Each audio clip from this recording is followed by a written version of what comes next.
My name is Samantha Harlow, and at 32, I became the secret owner of a $25.6 million company after my grandfather passed away. When I met Jason Miller, I fell hard and fast. But something told me to keep my wealth private, at least until after the wedding. That caution saved me from disaster. Because the day after we said I do, my mother-in-law Eleanor showed up at our door with a notary public and legal documents, demanding I sign over everything I owned. If you're watching this story, drop a comment letting me know where you're tuning in from, hit that like button, and subscribe to hear how I fought back against the most calculated betrayal of my life. The story of how I ended up with my company starts with my grandfather, Walter Harlow. He was a self-made man who built Harlow Technologies from his garage in 1975. By the time I was born, it had become a respected mid-sized software development firm specializing in security systems. Unlike most grandparents who spoiled their grandkids with toys and candy, Grandpa Walt taught me business ethics and financial literacy from the moment I could count. Sammy, he'd say, leaning back in his worn leather office chair, in business and in life, you need to protect yourself. Not everyone has good intentions, especially when money is involved. I spent every summer at the company, starting in the mailroom at 13, then customer service, then marketing. By the time I graduated with my MBA, I knew every aspect of the business. Grandpa Walt beamed with pride when I suggested our expansion into cybersecurity, a division that eventually doubled our revenue. When pancreatic cancer took him 3 years ago, I was devastated. We all were. At the reading of his will, I discovered he'd left me 75% ownership of Harlow Technologies, then valued at $25.6 million. The remaining shares went to longtime employees who had helped build the company. Your grandfather believed in you more than anyone, his lawyer Frank Thompson told me privately after the reading. He said you had the head for business and the heart for people, the perfect combination. Taking over as CEO was intimidating, but I channeled my grief into honoring his legacy. I kept a low profile in my personal life, no flashy cars or luxury apartments that would broadcast my wealth. I lived comfortably but modestly in a downtown loft, drove a 3-year-old Audi, and continued my grandfather's tradition of anonymous philanthropy. It was at one of these charity events, a gala for children's literacy, where I met Jason. I donated a significant sum but requested no recognition. While I was admiring the artwork created by program participants, a tall man with kind eyes approached. "Beautiful, aren't they?" he said, gesturing to a colorful painting. "One of my students created that. I teach 4th grade at Lincoln Elementary." His name was Jason Miller. 34, never married, dedicated to education. He had an easy laugh and a genuine way of listening that made me feel truly seen. When he asked about my work, I gave my standard answer. I manage investments for a technology firm. Not a lie. But not the whole truth either. Our first date was coffee at a local cafe, where he insisted on paying despite my subtle attempts to pick up the check. Our second was a hike through Morton Nature Preserve where we talked for hours about books, dreams, and our families. Jason was close with his mother Eleanor, who had raised him alone after his father abandoned them when Jason was just 10. She sacrificed everything for me, he explained as we watched the sunset from a scenic overlook. Worked 2 jobs to put me through college. We're all each other has had for a long time. His dedication to his mother touched me. Family loyalty was something my grandfather had valued deeply. By our 5th date, I was falling hard. 3 months in, Jason invited me to Sunday dinner to meet Eleanor. I wore casual clothes and minimal jewelry, wanting to make a good impression without flaunting wealth. Eleanor Miller lived in a modest 2-bedroom home in the suburbs, meticulously kept with plastic covers on the furniture and family photos covering every wall. "Jason has told me so much about you," Eleanor said, her smile not quite reaching her eyes as she assessed me. "He says you work in investments? That must be lucrative." "It can be," I replied cautiously. "But it's more about helping the company grow sustainably than making quick profits." Throughout dinner, Eleanor asked probing questions about my family background, my salary, and whether my company offered good benefits. I deflected as politely as possible while Jason looked increasingly uncomfortable. Mom, this isn't a job interview. He finally interrupted when she asked if I owned or rented my apartment. I'm just getting to know the woman my son is so smitten with, Eleanor replied with a tight smile. Is that a crime? Despite the awkward first meeting, Jason and I continued growing closer. He was thoughtful, passionate about education, and made me laugh every day. When he talked about his students, his face lit up with genuine care. It reminded me of how my grandfather looked when mentoring young employees. After 8 months together, Jason proposed during a weekend getaway to a beachside town. We were walking along the shore at sunset when he dropped to one knee, presenting a modest but beautiful diamond ring. Sam, I know this seems fast, he said nervously, but when you know, you know. I want to build a life with you. Will you marry me? I hesitated briefly, thinking of my grandfather's cautionary advice about protecting myself. But looking into Jason's earnest eyes, I pushed those concerns aside. Yes, I whispered, tears forming. Yes, I will. As we celebrated that night, I almost told him about the company, about my actual wealth. The words were on the tip of my tongue. But something held me back, a faint warning bell I couldn't quite identify. I decided I would tell him soon, but wanted to make sure it didn't change anything between us first. After the wedding, I promised myself, once we're husband and wife, I'll tell him everything. I had no idea how fateful that decision would prove to be. The moment Jason and I announced our engagement, Eleanor appointed herself chief wedding planner. What I had envisioned as a small, intimate ceremony quickly expanded under her influence. You can't have the reception there, she'd say, dismissing my suggestions. What about the Westlake Country Club? I know it's pricey, but surely your investment job pays well enough. Every conversation somehow circled back to finances. Over brunch one Sunday, while Jason was picking up coffee refills, Eleanor leaned in conspiratorially. Have you two discussed joining accounts after the wedding? She asked. I've always believed marriage means sharing everything. No secrets, especially about money. We haven't decided yet, I replied carefully. We both value some financial independence. Eleanor's smile tightened. Independence is for single people, Samantha. Marriage is about becoming one unit. The red flags continued mounting. One afternoon, I stopped by Jason's apartment while he was at work to drop off some paperwork for our marriage license. Eleanor had a key, another issue I planned to address after the wedding, and was supposedly there to drop off a homemade casserole. I found her in Jason's home office, rifling through a stack of my documents I'd left on his desk, including investment statements for my personal accounts, separate from Harlow Technologies. Oh, she's startled, quickly rearranging the papers. I knocked over these while dusting. Such a mess. The statements had been neatly organized in a folder she couldn't have knocked over. I said nothing but made a mental note to be more careful with my paperwork. 2 weeks later, I overheard a conversation that sent ice through my veins.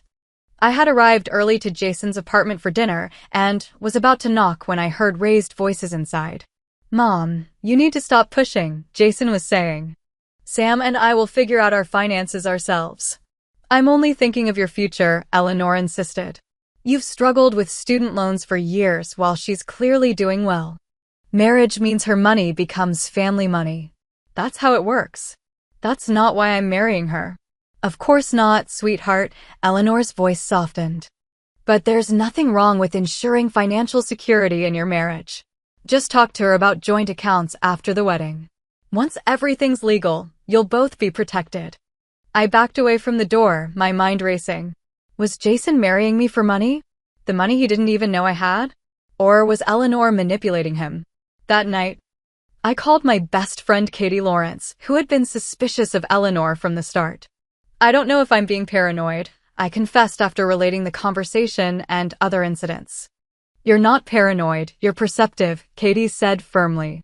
Eleanor sees you as a meal ticket for her and possibly for Jason too. Have you told him about the company yet? No, I admitted. I was waiting until after the wedding. Don't, Katie advised. I know you love him, but something feels off. Protect yourself first, then see if he's worth trusting with the truth. The next day, I called Frank Thompson, my grandfather's lawyer who now handled my business affairs. I need to make sure my assets are protected before my marriage, I explained. Especially the company. Frank immediately scheduled a meeting. Your grandfather would be proud of your caution, he said as we reviewed options. Many people let love cloud their financial judgment. We established an irrevocable trust for my company shares, created prenuptial agreement drafts, though I hadn't decided whether to present them to Jason, and ensured multiple layers of legal protection. If anyone, including a spouse, tried to claim ownership of Harlow Technologies, they'd face a legal labyrinth designed to protect my grandfather's legacy. This feels deceptive, I confessed to Frank. Shouldn't marriage be about trust? Trust is earned gradually. He reminded me. Your grandfather didn't even tell his own wife about certain business details until they'd been married 10 years. Protect the business first. Then share information with Jason when you're ready. As the wedding approached, my anxiety increased. I caught Eleanor making comments to relatives about Sam's important business connections and how Jason was marrying into a comfortable situation. Each remark strengthened my resolve to keep my wealth private until I could be certain of both Jason's and Eleanor's intentions. The night before our wedding, as tradition dictated we spend apart, I lay awake wondering if I was making a mistake. Not about Jason, I truly loved him, but about starting our marriage with such a significant secret. The weight of my $25.6 million company hung over me like a storm cloud on what should have been the happiest time of my life. After the ceremony, I promised myself again, once we're married, I'll find the right moment to tell him everything. Little did I know that Eleanor already had plans of her own. Our wedding day dawned with perfect September weather, sunshine, blue skies, and just enough breeze to rustle the autumn decorations. I'd chosen a simple but elegant dress, nothing too extravagant despite Eleanor's persistent suggestions for something more dramatic, befitting your position. The ceremony was scheduled for 4 p.m. at Riverside Gardens, a beautiful outdoor venue that wouldn't break the bank for someone on a teacher's salary. I'd insisted on splitting costs evenly, though in reality, I anonymously covered most expenses through a wedding planner sworn to secrecy. Katie arrived at my hotel suite early to help with preparations, bringing champagne and a steady stream of encouragement. You look stunning, she said as the makeup artist finished her work. Are you ready for this? I think so, I replied, smoothing invisible wrinkles from my dress. I love Jason. The rest we can figure out. And have you decided when you'll tell him about Harlow Technologies? I nodded. During our honeymoon. We're staying at Lakeview Resort, nothing flashy, but private. I'll explain everything then. Including why I kept it secret. Katie squeezed my hand. For what it's worth, I think Jason really does love you. It's just his mother I don't trust. She'll be my mother-in-law after today. I reminded her. I need to find some way to make peace with Eleanor. Good luck with that, Katie muttered. At the venue, everything looked perfect. Wildflowers and lanterns lined the aisle, and the setting sun would provide a gorgeous backdrop for our vows. Guests began arriving, my small circle of close friends, Jason's colleagues from school, and various family members from both sides. Eleanor appeared in a beige dress that somehow managed to look both expensive and martyred. She inspected the arrangements with a critical eye before approaching me in the bridal suite. Samantha. Dear, she said, air-kissing my cheeks. Such a lovely little ceremony you've planned. Simple is best, isn't it? Though I still think the country club would have been worth the investment. This is perfect for us, I replied firmly. Well, what matters is that after today, you'll both be family. Her emphasis on family sent a chill down my spine. And families share everything, don't they? Joys, sorrows, responsibilities, assets. Before I could respond, my wedding coordinator announced it was time to take positions. Eleanor grasped my hands with surprising strength. I'm so looking forward to having a successful daughter-in-law join our family, she said, her eyes calculating. Jason deserves every advantage after his difficult childhood. As she walked away, Katie appeared at my side. What did the Wicked Witch want? To remind me that family shares everything, I said quietly. Katie rolled her eyes. Including your bank account, I'm sure. Let's just get through today, I whispered. I'm not letting Eleanor ruin this. The ceremony itself was beautiful. When Jason saw me walking down the aisle, the love in his eyes seemed genuine and deep. His hands trembled slightly as he took mine, and his voice cracked with emotion during his vows.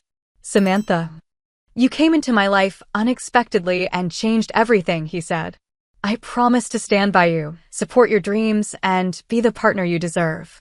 My heart is yours, completely and forever. I believed him in that moment. Whatever Eleanor's schemes might be, Jason's love felt real. After the ceremony, during our first dance, I almost blurted out my secret. The weight of it pressed on my chest as Jason held me close. I have something important to tell you, I began. What is it? He asked, his eyes warm and attentive. Before I could continue, the DJ announced it was time for the father-daughter dance. Since my father had passed away years ago, my uncle stepped in. The moment for confession had passed. Throughout the reception, I noticed Eleanor engaged in intense conversations with various guests, including some of my colleagues who had no idea I owned the company they worked for. She seemed to be gathering information. Piece by piece. During the cake cutting, Eleanor clinked her glass for attention. I'd like to make a toast to the beautiful couple, she announced. To Jason and Samantha, may your union bring you both the security and prosperity you deserve. And may you always share your blessings equally, as true partners should. Several guests exchanged confused glances at the strange emphasis in her toast. Jason shifted uncomfortably beside me. As the reception wound down, Eleanor approached us again. This time with a document folder. A wedding gift, she explained, handing it to Jason. Just some paperwork for you both to review tomorrow. Nothing that can't wait until after your wedding night. Jason took the folder with an unreadable expression. Thanks, Mom. Later, as we prepared to leave for the resort, I found a moment alone with Jason. Your mother seems very interested in our finances, I commented carefully. Jason sighed. She struggled so much when Dad left. It made her obsessed with financial security. Don't worry about it, I'll talk to her. Promise me something, I said, taking his hands. Promise that whatever happens, whatever decisions we make, they'll be ours, not your mother's. I promise, he said, kissing me softly. You come first now. Always. I wanted desperately to believe him. We arrived at Lakeview Resort after 11 p.m., exhausted but happy. The lakeside cabin I'd booked was rustic but comfortable, with a stone fireplace and panoramic windows overlooking the water. This is perfect, Jason said, wrapping his arms around me from behind as we gazed at the moonlight reflecting on the lake. Just you and me. That night, as we consummated our marriage, I pushed away all thoughts of secrets, companies, and interfering mothers-in-law. For those few hours, we were simply Sam and Jason, two people who loved each other starting a life together. If only that feeling could have lasted past breakfast. We awoke late the next morning, sunlight streaming through the cabin windows. Jason kissed me tenderly.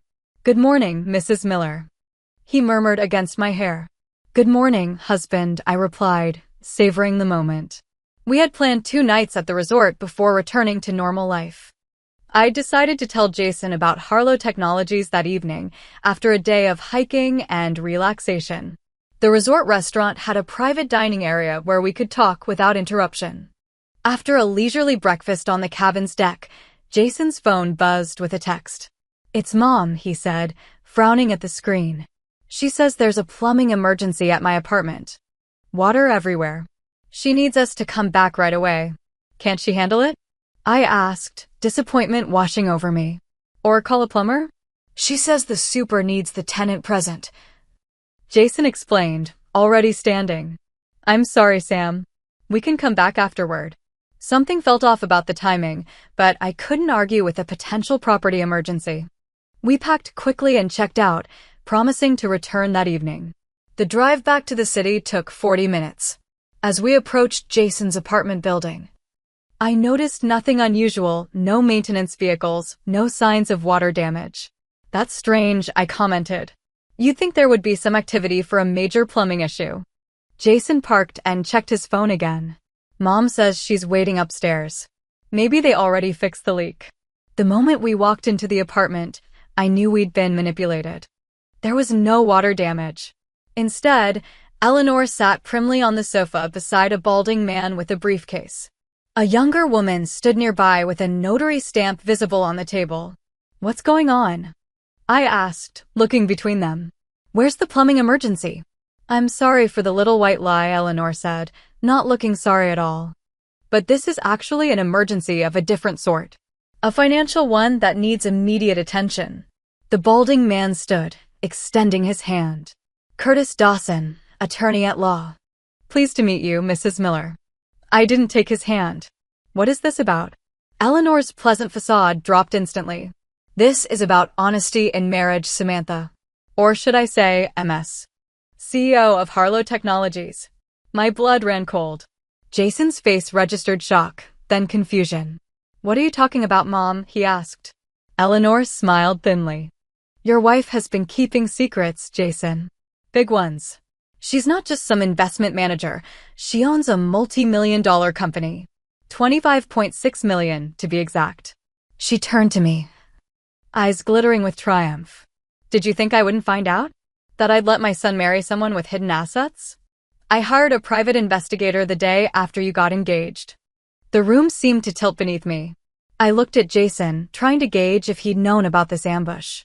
"Is this true?" he asked me, his expression unreadable. Before I could answer, Eleanor pressed on.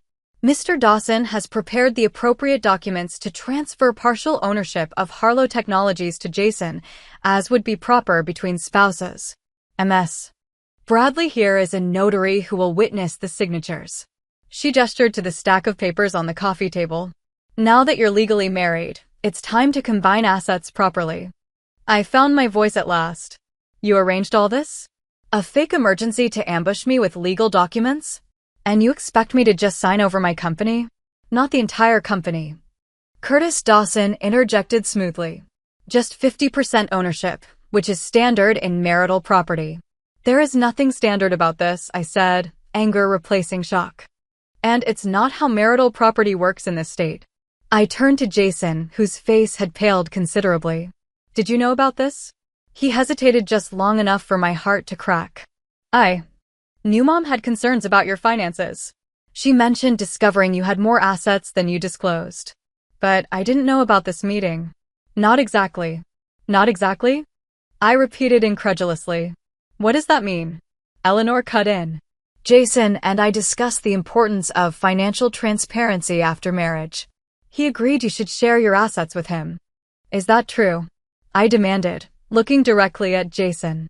He ran a hand through his hair, clearly uncomfortable. "Mom said it was strange you were so secretive about your job. She thought you might have some savings you weren't disclosing. I agreed we should be open about finances, but I never asked for this." He gestured at the papers. "But you discussed it." I said flatly. "You and your mother talked about getting access to my money." "That's not how it was," Jason protested weakly. Eleanor stood, impatient with our exchange. "Enough drama. The fact is, you concealed significant assets before marriage. Now it's time to rectify that oversight." She picked up a pen and held it out to me. "Sign the papers, Samantha. It's what's best for everyone." I laughed without humor. "Best for everyone? Or best for you, Eleanor?" "For the family," she insisted. "Jason deserves security after everything he's been through." "And you think taking half my company provides that security?" I asked, my voice dangerously calm.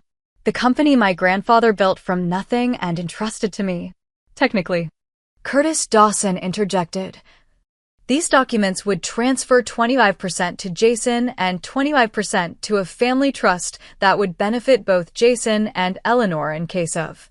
"That's enough," I cut him off. Turning back to Eleanor. "You want half my company in your control. Let's be perfectly clear about what's happening here." Eleanor's mask slipped completely then. "You owe it to this family. Do you think I'd let my son marry someone who could walk away with millions while he's left with nothing?" "Sign the papers." The notary, Ms. Bradley, looked increasingly uncomfortable. "Perhaps I should come back another time," she suggested, reaching for her stamp. "Stay right there," Eleanor commanded. "We're resolving this today." I took a deep breath, centering myself. My grandfather had prepared me for business confrontations, teaching me to remain calm when others lost control. "I will not be signing anything today," I said firmly. "In fact, Mr. Dawson, I suggest you research my company more thoroughly before presenting such documents. Had you done your due diligence, you'd know that Harlow Technologies' ownership is protected by multiple layers of trusts and legal safeguards that make what you're attempting impossible and potentially actionable as attempted fraud." Curtis Dawson paled visibly. "Mrs. Miller, I was led to believe these were standard post-nuptial arrangements with a willing participant." "Well, you were misled," I replied. "And I would reconsider your client relationship if I were you." Eleanor's face contorted with rage. "You can't do this. You tricked my son into marriage under false pretenses. That's rich coming from the woman who just faked a plumbing emergency to ambush me with a notary," I shot back. I turned to Jason, who stood frozen in the middle of the room. "And you? Did you marry me knowing about this plan? Was getting access to my money the goal all along?" "No," he exclaimed. "I had no idea about the company, Sam. I swear. Mom just said you were hiding something financial and we should address it after the wedding. And you thought that was appropriate? To conspire with your mother about my finances?" Jason had no answer, his silence damning. I grabbed my purse from where I dropped it by the door. "I need to leave. Right now." Eleanor stepped toward me, desperation in her eyes. "If you walk out that door without signing, you'll regret it." I paused, turning back to her with ice in my voice. "Is that a threat, Eleanor?" "It's a promise," she hissed. "I'll make sure everyone knows you tricked Jason, that you're a liar who hid millions from her husband." I smiled without warmth. "And I'll make sure everyone knows you tried to coerce your daughter-in-law into signing over company assets the day after her wedding. Which story do you think sounds worse?" Without waiting for an answer, I looked at Jason one last time. His face registered shock, confusion, and the dawning realization that he'd made a terrible mistake. "I thought you were different," I said quietly. "I thought what we had was real." Then I walked out, closing the door firmly behind me. I drove aimlessly for nearly an hour, tears blurring my vision. Eventually, I found myself outside Katie's apartment building. She opened her door, took one look at my face, and pulled me inside. "What happened?" she asked, leading me to her couch. "You're supposed to be on your honeymoon." Through broken sobs, I explained the entire nightmare, Eleanor's ambush, the notary, Jason's complicity. Katie listened without interrupting, her expression darkening with each detail. That manipulative witch, she finally exploded when I finished. "And Jason, how could he let this happen?" "I don't know what to do," I admitted. Accepting the glass of wine she pressed into my hands. "I'm legally married to someone who apparently conspired with his mother to get access to my company." "You need to call Frank Thompson right now," Katie insisted, referring to my lawyer. "This is exactly why your grandfather taught you to be cautious." I nodded, pulling out my phone. Frank answered on the second ring, and his reaction to my story was immediate and decisive. "Come to my office first thing tomorrow," he instructed. "Don't communicate with either of them until we've discussed your options. And Samantha? Your grandfather would be proud of how you handled this." That night, I stayed in Katie's guest room, checking my phone periodically.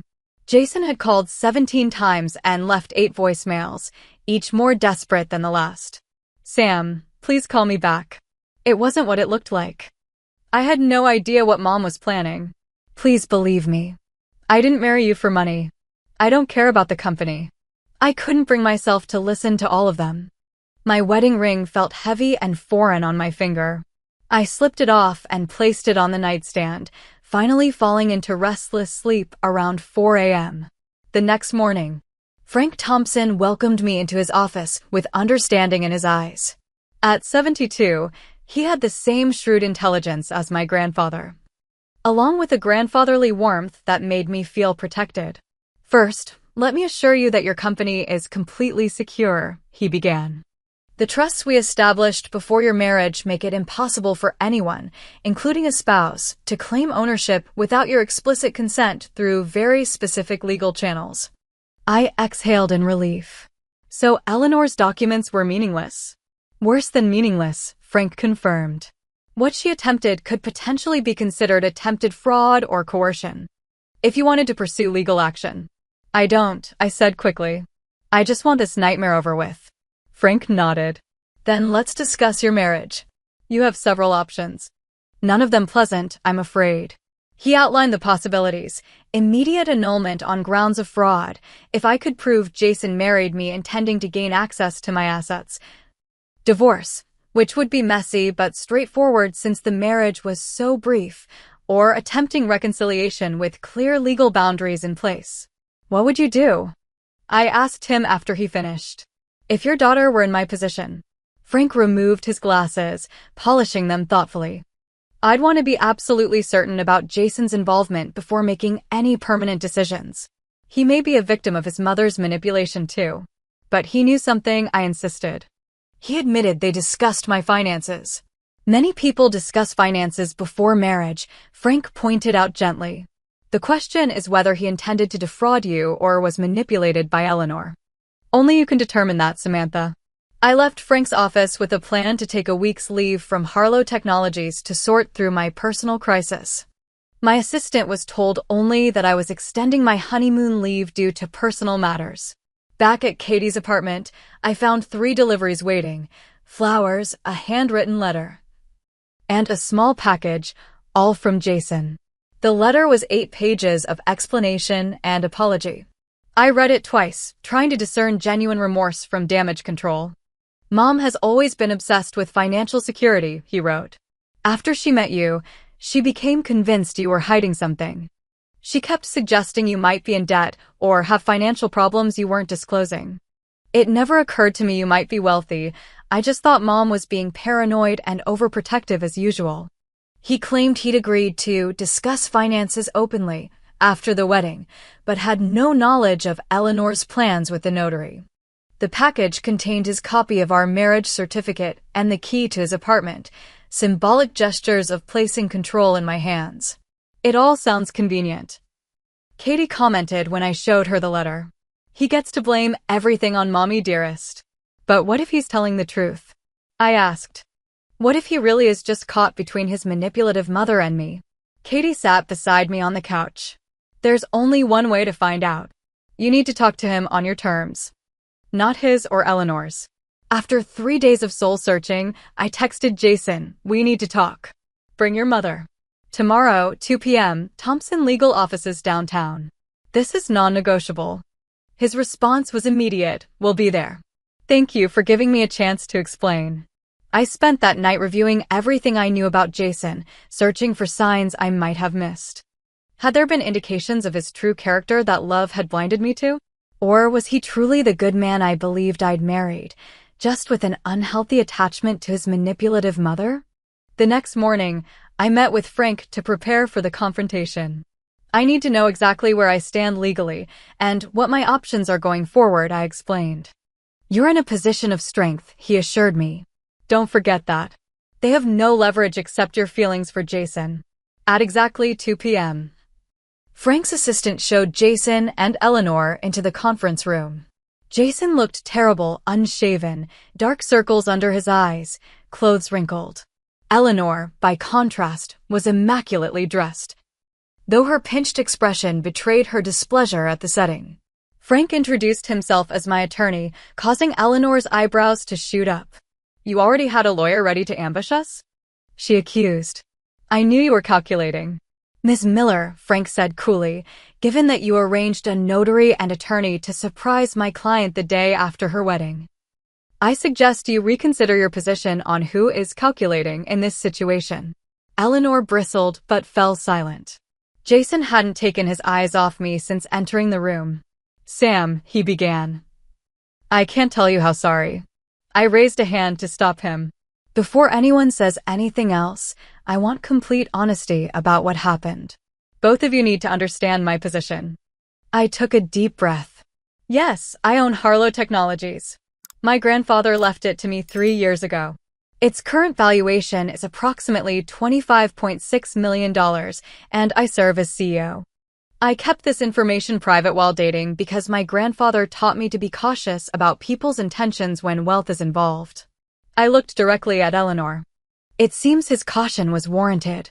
If you had been honest from the start, Eleanor began, but Jason cut her off. Mom, stop. Just stop. He turned to me. Sam, I had no idea about any of this. About the company, about your wealth, none of it. And I definitely didn't know Mom had hired a private investigator or arranged that ambush with the notary. Eleanor scoffed. We discussed her secrecy multiple times, Jason. I told you she was hiding something.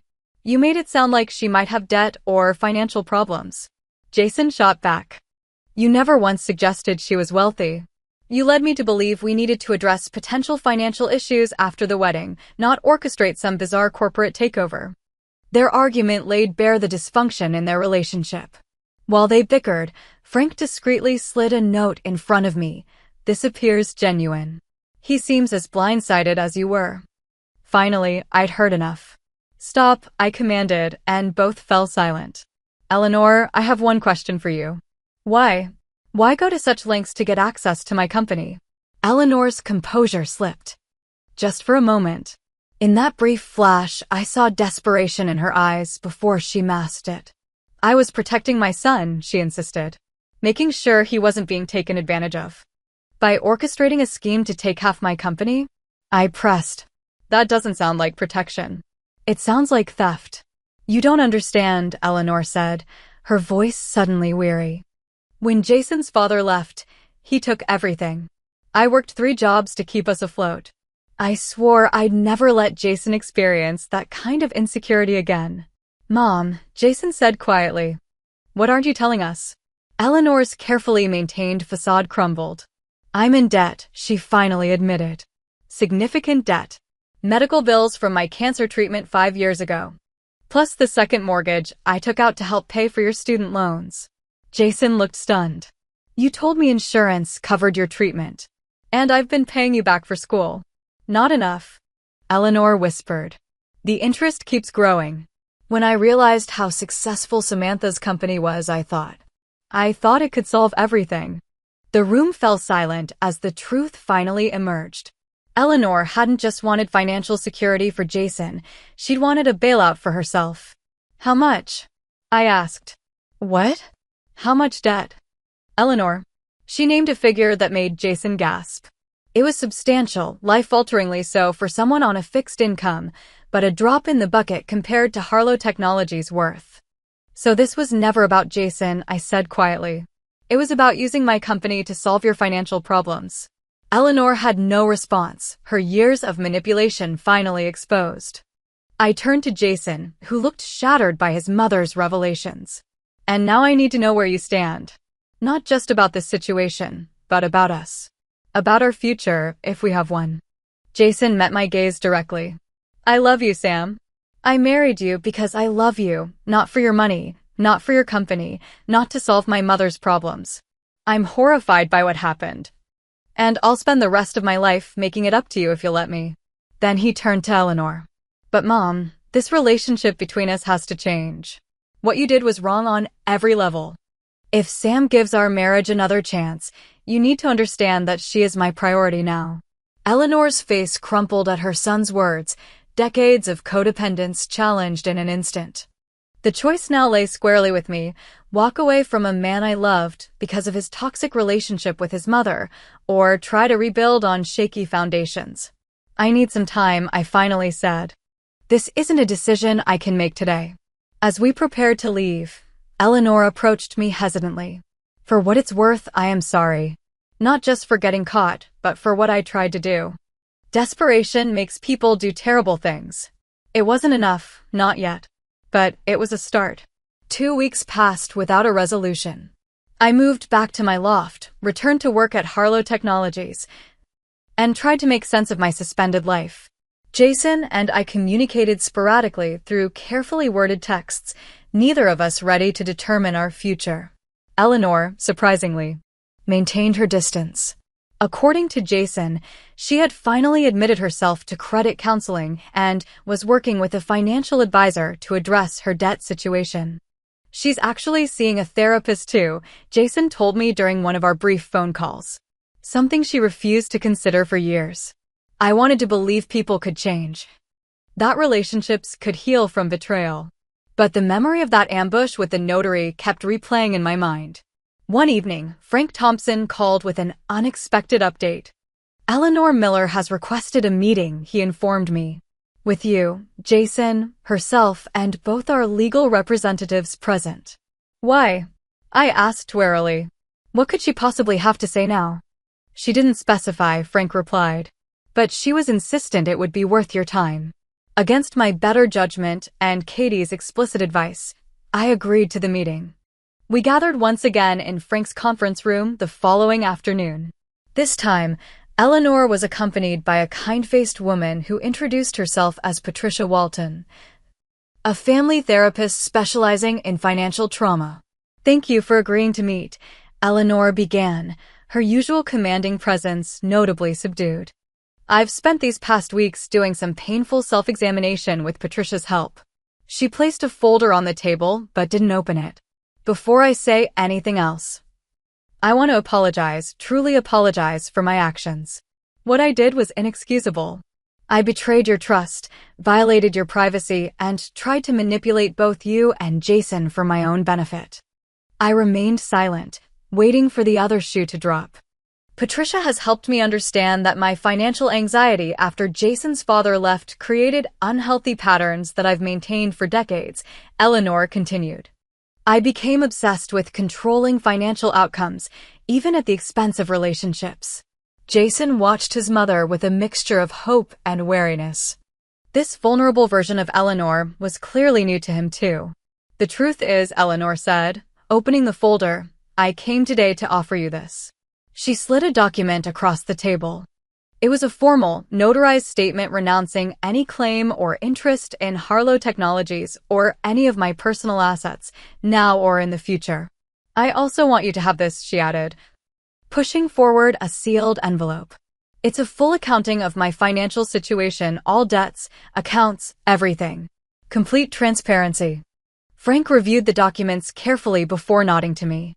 They appeared legitimate. Why the change of heart? I asked Eleanor directly. She glanced at Patricia, who nodded encouragingly. Because I realized I was about to lose my son, Eleanor admitted, her voice breaking. And no amount of money is worth that. Jason reached for his mother's hand in a gesture of support that would have been unimaginable weeks earlier. There's something else you should know, Eleanor continued. After our last meeting, I was diagnosed with anxiety disorder and financial PTSD. It doesn't excuse what I did, but it helps explain it. I'm on medication now and working through therapy. I studied her carefully, looking for signs of manipulation. Instead, I saw something I'd never associated with Eleanor Miller, genuine remorse. I appreciate your apology, I said carefully. And these documents. But trust isn't rebuilt overnight. I understand, Eleanor replied. I don't expect forgiveness. I just wanted to take responsibility and try to make amends. Jason cleared his throat. Sam, I know my relationship with Mom has been unhealthy. I enabled her behavior for years without realizing it. That's changing now, but I understand if it's too late for us. The raw honesty in the room was disarming. This wasn't the calculated Eleanor I'd come to fear, nor the passive Jason who deferred to his mother's wishes. What are you asking for? I directed my question to both of them. A chance, Jason said simply. Not to pick up where we left off. We can't do that. But to try again, with healthier boundaries and complete honesty. Eleanor nodded. And I'm asking for the opportunity to earn back some measure of respect, even if trust isn't possible yet. I'm committed to continuing therapy and maintaining appropriate boundaries with both of you. Frank passed me a note. Their actions matched their words so far. Your decision. After a moment's consideration, I made a decision of my own. Eleanor, I began, I appreciate your apology and these documents. They're a meaningful first step. However, I need to be very clear. My relationship with Jason is separate from my relationship with you. Whatever happens between him and me, you and I will need to rebuild from the ground up. She nodded, accepting this boundary without protest. I turned to Jason. And you and I have a lot to discuss before we can decide if our marriage has a future. I'm willing to try, but there need to be clear terms. Anything, he said immediately. Whatever you need. I outlined my conditions: couples therapy, a formal postnuptial agreement drafted by Frank, separate living arrangements for at least 3 months while we worked through our issues, and a complete moratorium on Eleanor's involvement in our financial discussions. And one more thing, I added. I want you to understand my company, really understand it.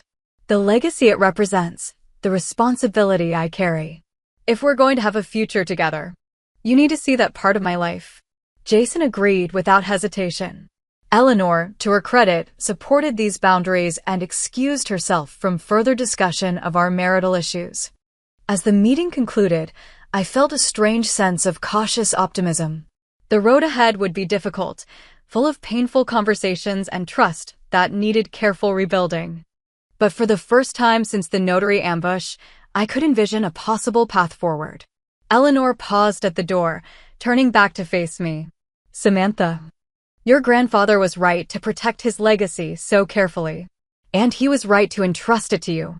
Whatever happens between you and Jason, I want you to know I recognize that now.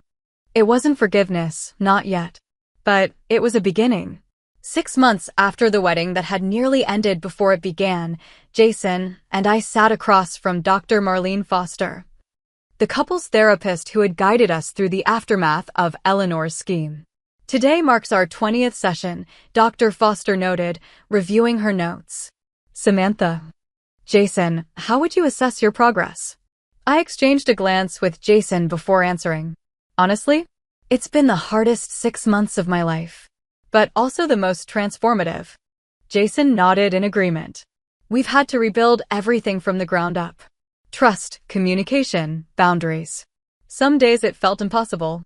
The journey had indeed been grueling. For the first 3 months, we lived separately while attending therapy 3 times weekly, individual sessions, couples counseling, and family therapy that occasionally included Eleanor. The postnuptial agreement Frank drafted had been signed without drama, protecting Harlow Technologies while establishing fair terms for our shared marital assets going forward. Eleanor had honored her commitment to maintain appropriate boundaries, continuing her own therapy and credit counseling. The breakthrough for me, I told Dr. Foster, was when Jason truly understood what the company means to me. 2 months into our separation, I had finally brought Jason to Harlow Technologies headquarters. Not as a visitor, but as someone learning the business from the ground up. He had spent weeks shadowing different departments, understanding the legacy my grandfather had built and the responsibility I carried. I never realized how personal a company could be, Jason admitted. It's not just assets or profits, it's a living legacy, something created through decades of work and vision. Watching him engage with the business, asking thoughtful questions, connecting with employees, appreciating the culture my grandfather had established, had begun the slow process of rebuilding my trust. And Eleanor? Dr. Foster prompted. How has that relationship evolved? This was more complicated. Eleanor had maintained her distance as promised, focusing on her own recovery from financial trauma and anxiety. The woman who had once orchestrated a Notary ambush now sent respectful text messages asking permission before calling. We're not close, I acknowledged. We may never be. But we're establishing a new relationship based on mutual respect rather than manipulation or suspicion. The biggest change, Jason added, is that Mom and I have established healthier boundaries. For the first time in my life, I'm not responsible for her happiness or financial security. Eleanor had indeed made significant progress addressing her financial situation. With the help of her therapist and financial counselor, she had consolidated her medical debt, refinanced her mortgage, and created a sustainable budget. Jason no longer felt obligated to supplement her income, though he chose to help with specific expenses occasionally. And your living situation? Dr. Foster asked. 2 weeks ago. After nearly 6 months apart, Jason had moved into my loft. The space felt different now, truly shared rather than just mine with a visitor. It's working, I said simply. One day at a time. As our session concluded, Dr. Foster smiled warmly. When you first came to me, you both questioned whether your marriage could survive such a breach of trust so early. The work you've done suggests it not only can survive, but potentially become stronger for having faced this challenge. Outside the office, Jason took my hand as we walked to the car. Dr. Foster's right, 6 months ago, I wouldn't have believed we could get here. Me neither, I admitted. But here we are.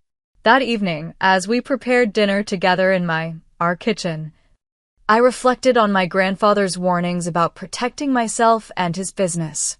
What are you thinking about? Jason asked, noticing my contemplative mood. My grandfather, I replied. He always said to be cautious about people's intentions when money is involved. For years, I thought he was just being paranoid or cynical.